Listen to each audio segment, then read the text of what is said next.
অবশেষে বিয়ের পিঁড়িতে বিজেপির প্রাক্তন সাংসদ এবং রাজ্য বিজেপির প্রাক্তন সভাপতি বর্ষিয়ান বিজেপি নেতা দিলীপ ঘোষ এদিন সকালবেলায় দিলীপবাবুর বাড়িতে হাজির বিজেপির বর্তমান রাজ্য সভাপতি সুকান্ত মজুমদার থেকে লকেট চট্টোপাধ্যায় সহ বিজেপির অন্যান্য নেতা নেত্রীরা। ভালো আছেন তো?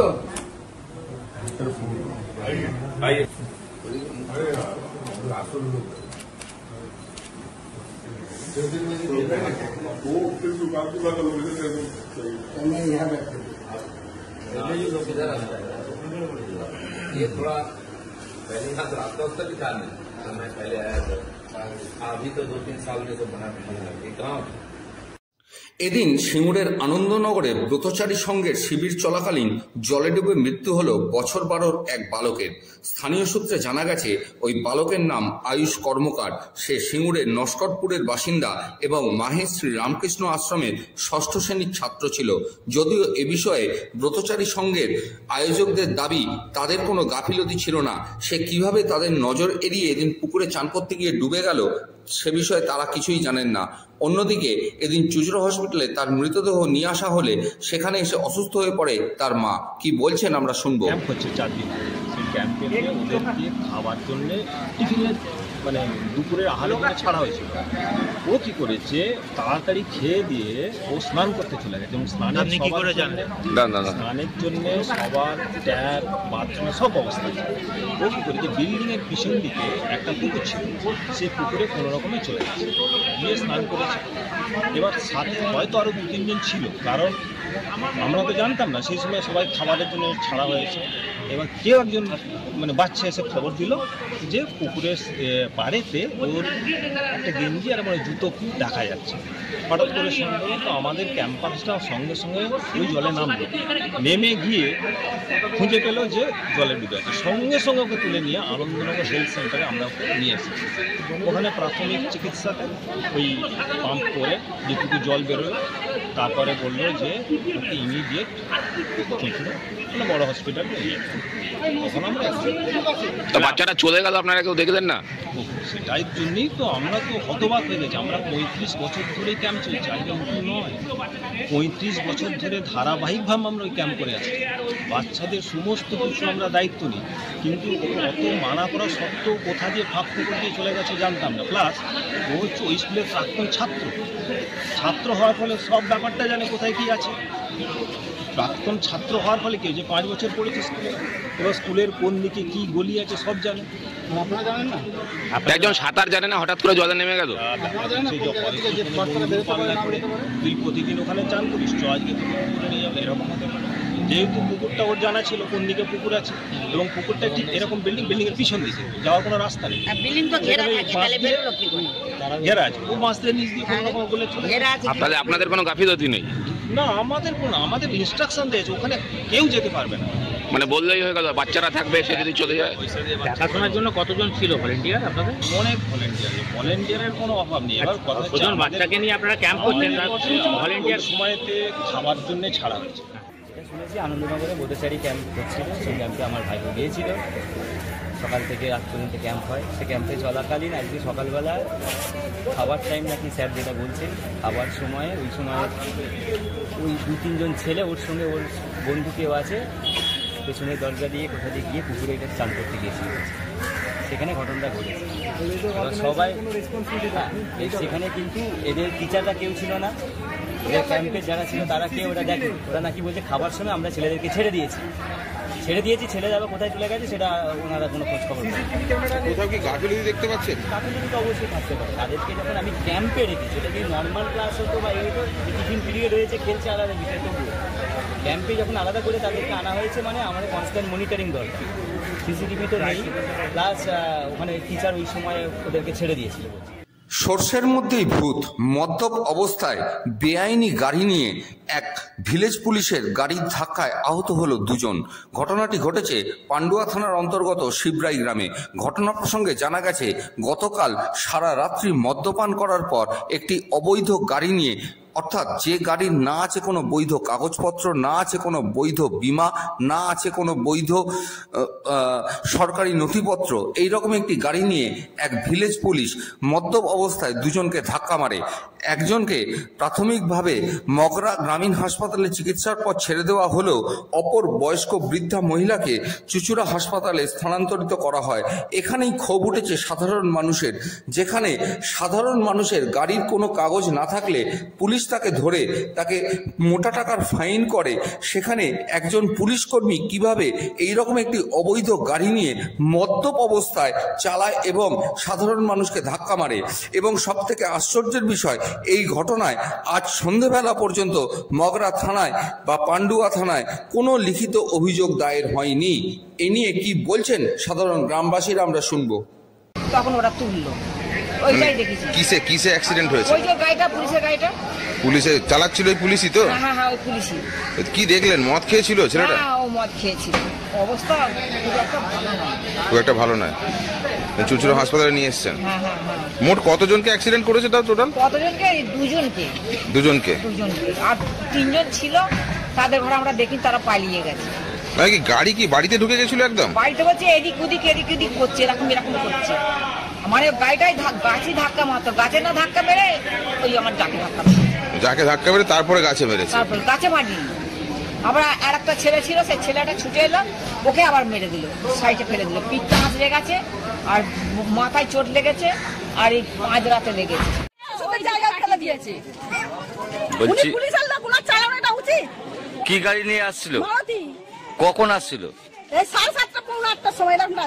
কোথা থেকে আসছিল জানতে পেরেছিল?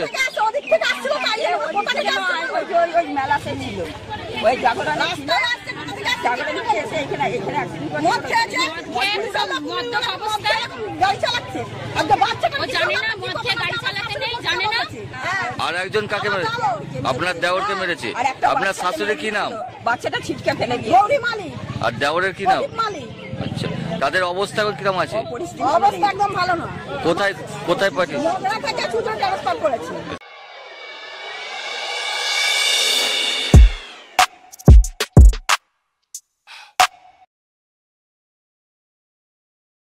হরিপাল থানার অন্তর্গত ব্যবসায়ী শুকুর আলীকে অপহরণ করে তার স্ত্রীকে ফোন করে 5 লক্ষ টাকা মুক্তিপণ দাবি করা হয়।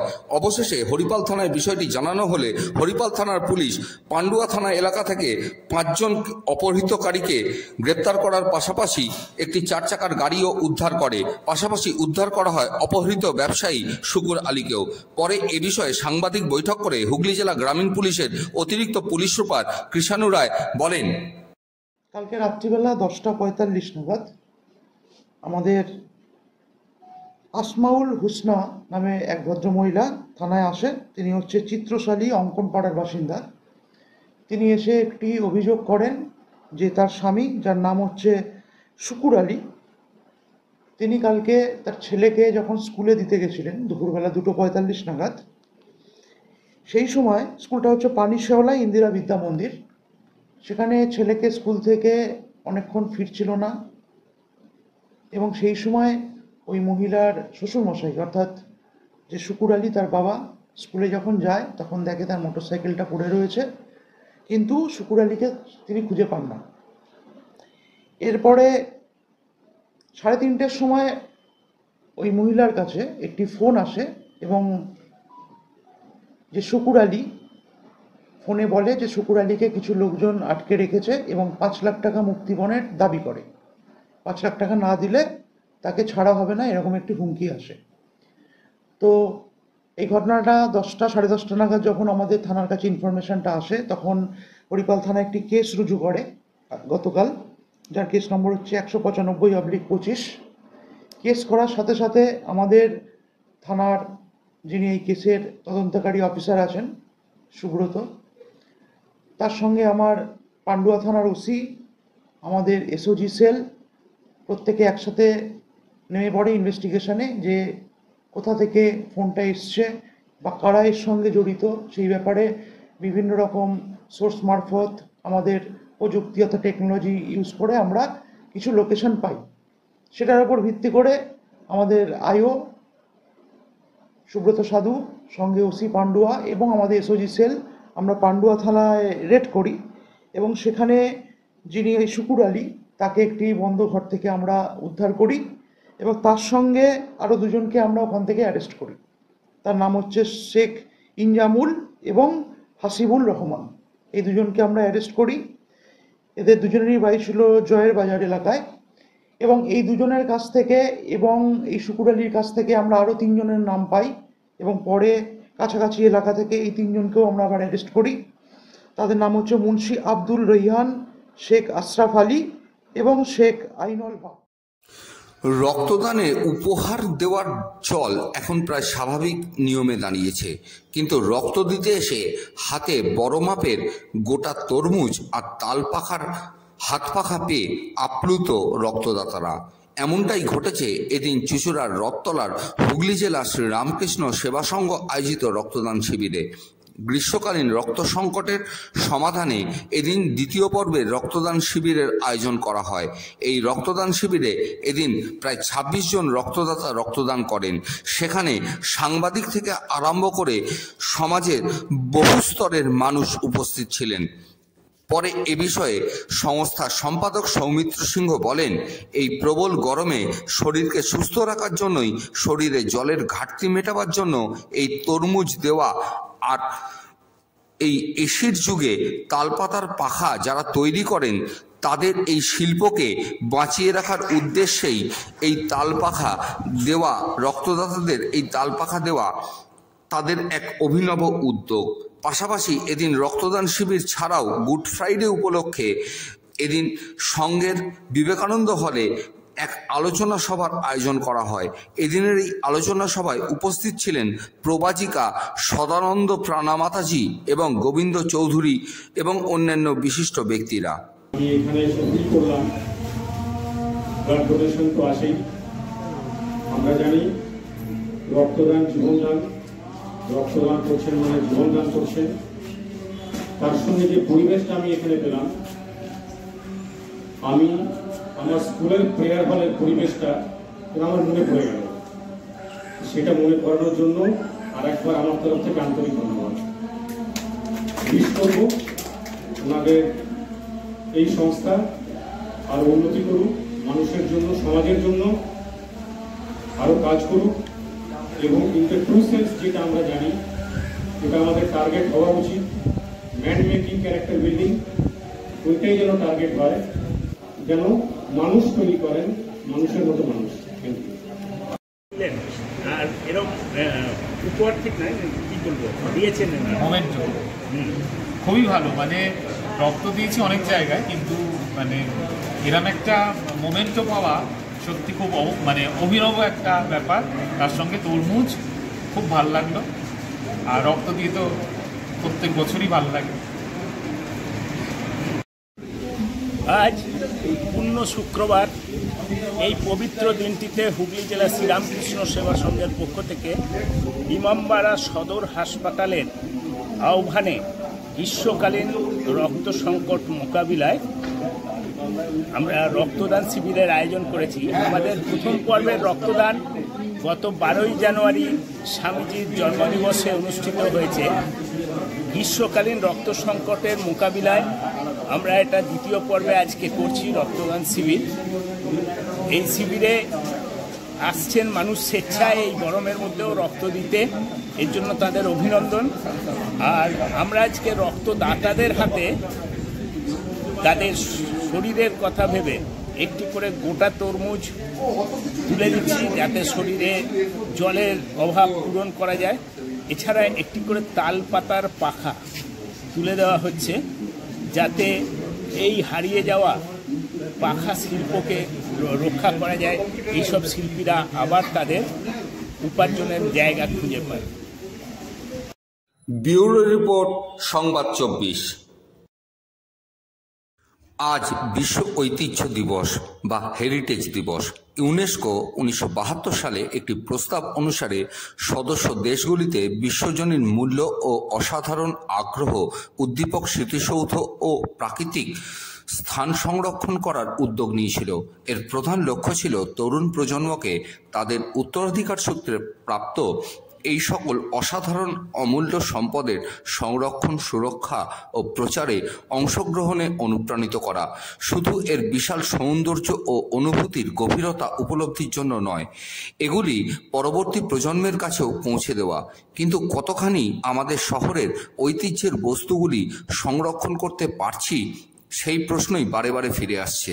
আর এই ঐতিহ্য অচিরেই নষ্ট হয়ে যাচ্ছে কংক্রিটের আক্রমণে আর নতুন শহর গড়ার কাজে।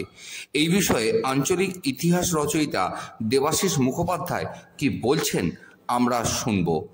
পাশাপাশি আমরা এও শুনব শহরের ঐতিহ্য রক্ষা করতে নাগরিকদের কাছে তিনি কি বার্তা দিচ্ছেন। নমস্কার। চন্দননগর বিষয়ে বলতে গেলে দেখুন, হেরিটেজ বলতে দু রকমের হয়, একটা হচ্ছে ট্যাঞ্জেবল আর একটা হচ্ছে ইনট্যাঞ্জেবল, মানে যেটা দেখা যায়, যেটা ধরা যায়, স্পর্শ করা যায়। আর একটা হচ্ছে খ্যাতি, বিখ্যাত বাড়ি, বিখ্যাত পরিবারদের খ্যাতি, এগুলোও তো হেরিটেজ।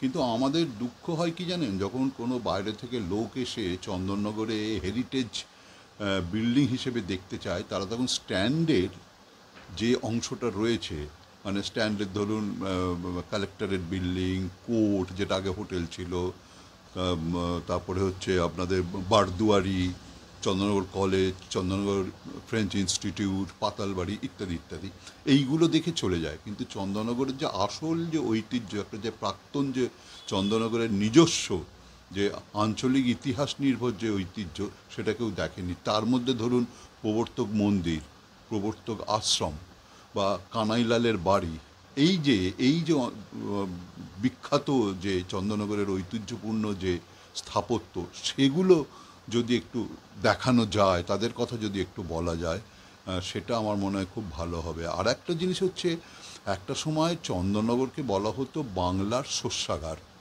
ফলে এই যে চাউলপট্টিতে যে সমস্ত গুদাম ছিল, সেই গুদামগুলোও তো চন্দননগরের ঐতিহ্য, সেইগুলো কেন দেখানো হবে না? 1937-এ যখন নিখিল বঙ্গ সাহিত্য সম্মেলন হয় চন্দননগরে, হরিহর শেঠের যে জাহ্নবী নিবাস ছিল সেখানে, এবং সেখানে একটা প্রদর্শনী হয়েছিল। সেখানে চন্দননগর এবং আশেপাশের যত কুটির শিল্প ছিল তার নিদর্শন ছিল। এবং চন্দননগরে আপনারা জানেন যে চন্দননগরের যে তাঁত শিল্প, চন্দননগরের দড়ি শিল্প, কাঁটা তার শিল্প, তারপরে নীল চাষ এখানে হতো। এবং এই যে সমস্ত জায়গায় কারখানাগুলো ছিল, তার যদি কিছু কিছু নিদর্শন দেখানো যায়, এগুলোই তো হেরিটেজ। ফলে শুধু ফরাসি অধ্যুষিত চন্দননগর না দেখিয়ে যদি এইগুলোও যদি দেখানো যায়, ফলে আমার মনে হয় যে আমরা হেরিটেজের যে আসল অর্থ, যে আসল আঞ্চলিক ঐতিহ্য, সেটাকে রক্ষা করতে পারবো। আমাদের এই নদীর ধারে, গঙ্গা নদীর ধারে, ব্যান্ডেল থেকে কন্যাকুমারী পর্যন্ত 10টা ইউরোপিয়ান উপনিবেশ তৈরি হয়েছিল। তারা এখানে ব্যবসা করতে এসেছিল, পরে সেটা ওরা অধিকারে নিয়ে গিয়ে রাজত্ব, জমিদারি চালায়। ফলে তারা তো চেষ্টা করবেই তাদের উপনিবেশ যে জায়গাগুলো ছিল সেগুলোর ইতিহাস যদি রক্ষা করা যায়, তারা তো করবে। কিন্তু আমরা সেই দিকে না ঝুঁকে যদি আমাদের নিজস্ব জিনিসগুলো যদি রক্ষা করা যায়, তবে মুশকিল হচ্ছে কি, যত দিন যাচ্ছে মানুষের ক্ষমতা কমে যাচ্ছে, মানুষ লোভে পড়ে তাদের ঐতিহ্য, পুরনো স্থাপত্য সমস্ত বিক্রি করে দিয়ে সেখানে আবাসন তোলা হচ্ছে। ফলে আমার মনে হয় এখানে স্থানীয় প্রশাসন এবং সরকার যদি এগিয়ে আসে, এবং আমাদের এখানে যারা এই সব নিয়ে কাজ করছেন তারা যদি এগিয়ে আসেন, আমার মনে হয় খুব ভালো হয়। এই প্রসঙ্গে বলি, চন্দননগর কলেজ একটি মিউজিয়াম করেছে এবং সেই মিউজিয়ামটা বাড়ানোর ব্যবস্থা করছে, এবং ওনারা চেষ্টা করছেন যে এখানকার স্থানীয় বনেদি বাড়িতে যে সমস্ত জিনিস ওরা ফেলে দিচ্ছে, নষ্ট করছে, সেই সমস্ত জিনিসগুলো সংগ্রহ করে ওরা একটা মিউজিয়াম এবং আর্কাইভ করবার চেষ্টা করছেন সেখানকার অধ্যক্ষ মাননীয় দেবাশিস সরকার। আমার মনে হয় যে যারা এখনও চন্দননগরকে ভালোবাসেন, চন্দননগরের নিজস্ব ঐতিহ্যকে বাঁচিয়ে রাখতে চান, তারা যদি চন্দননগর কলেজকে যদি একটু সাহায্য করেন, আমার মনে হয় চন্দননগর কিন্তু গোটা ভারতে একটা নতুন পথ দেখানোর একটা একটা নতুন পথ তারা দেখাবেন। এটা আমার খুব আশা করছি। আপনারা অচিরেই খুব তাড়াতাড়ি এই চন্দননগর কলেজের যে মিউজিয়ামটা হতে চলেছে সেটা সামিল হবেন এবং দেখে নিজেদের গর্বিত মনে করবেন। শ্যামল সিনহার রিপোর্ট, সংবাদ 24।